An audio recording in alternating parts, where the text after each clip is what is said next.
Good morning, good morning po mga kapatid. Maraming salamat po sa inyo. Thank you very much po sa inyo pagsubaybay sa vlog 23 ni Kuya Ador. Kuya Ador Vlog 23, subscribe na po kayo mga kaibigan, mga kasangkayan. Explore po natin ang Tenerife. Lagi po tayo nagpapasyal-pasyal, kaya ito po ang aking vlog, pasyal-pasyal at kung ano-ano pa. Mix vlog po. maraming salamat. Ang ganda po ng panahon ngayon, pero malamig po. Naka-jacket nga po tayo kasi po malamig po. Ayan po ang ating aura mga kaibigan. Maraming salamat po sa inyo. Ayan po. Ayan po. Ako po ang inyong background. maraming salamat mga kaibigan, mga kapatid. Thank you very much po. Ito po ang Kuya Ador Vlog 23. Patuloy po niyong subaybayan ang aking mga video at aking ko ipapakita sa inyo ang aking mga dinadaanan kapag papuntang trabaho, yung aking pong mga kung ano po ang aking mga ginagawa. Mix vlog nga po ito. Ayan po, kaya patuloy niyo po akong subaybayan. Tayo po ay mag-video, maglakad na po tayo papasok. Ayan po. Tawid po tayo sa kabila. Tingnan po natin kung ano ang view doon. Medyo maganda po ang panahon ngayon, pero malamig nga lang po. Malamig nga lang. Kasi malamig naman po talaga dito. Kaya wag pagka birano, ano ba birano? Pag tag-araw. Sa malalim na Tagalog po, tag-araw. Pag tag-araw po, sobra po ang init dito. Pero ganitong panahon, medyo malamig pa.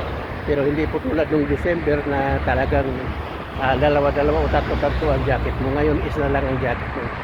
Kasi nga po, hindi na pasyadong katulad ng December. Bueno, mula po mula October, umpisa na po, November, December, January, yan po ang pinakamalamig.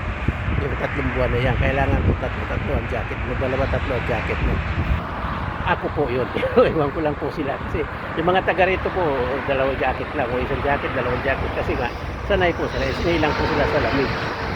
Tayo po, sinilang po tayo sa sobrang init na bansa, Pilipinas. Kaya nalalamigan po tayo sa kaunting lamig nyo. Malamig po talaga para sa atin. Pero para sa kanila, hindi masyado. Pero naka-jacket din po sila. Ayan po. Ayan po ang view ng ating dinadaanan papasok sa trabaho. Kaya patuloy nyo lang po ako samahan mga kapatid. Maraming salamat po sa inyo. Ito po ang kabila. Yan po. Ayan. Siguro po medyo nakita nyo na rin po yan sa ibang video ko. Pero hindi po nakakasawang video din po kasi ang ganda po talaga ng panahon. Ay ng lugar. Ang ganda po talaga ng view. Kaya hindi po nakakasawa.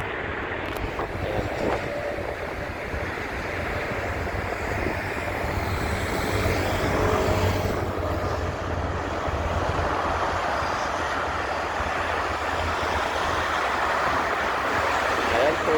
Ang ganda-ganda po, ang ganda-ganda po view.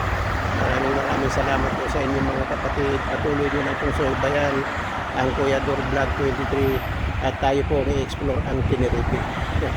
Kasama po kayo sa maghahalungkat kung ano po ang mayroon dito sa Tenerife. Ayan po. Ayan po mga kapatid. Maraming salamat po sa inyo. Walang sawang pasasalamat po sa inyo pagsubaybay sa aking video, sa aking vlog. Ayan po, thank you very much po. Ayan po ay dagat.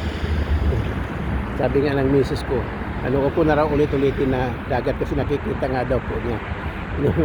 Minsan kasama ko po siya dito, sabi ko, ayan po ay dagat. Sabi niya, oo nga, dagat yan, alam namin, huwag mo nang ulit-ulitin. Joke lang po, joke lang. Patawa lang po sa umaga. Ang oras po ngayon dito ay alas 7:15. Alas 7:15 po. Ang pasok po natin totoong pasok po natin ay alas 9.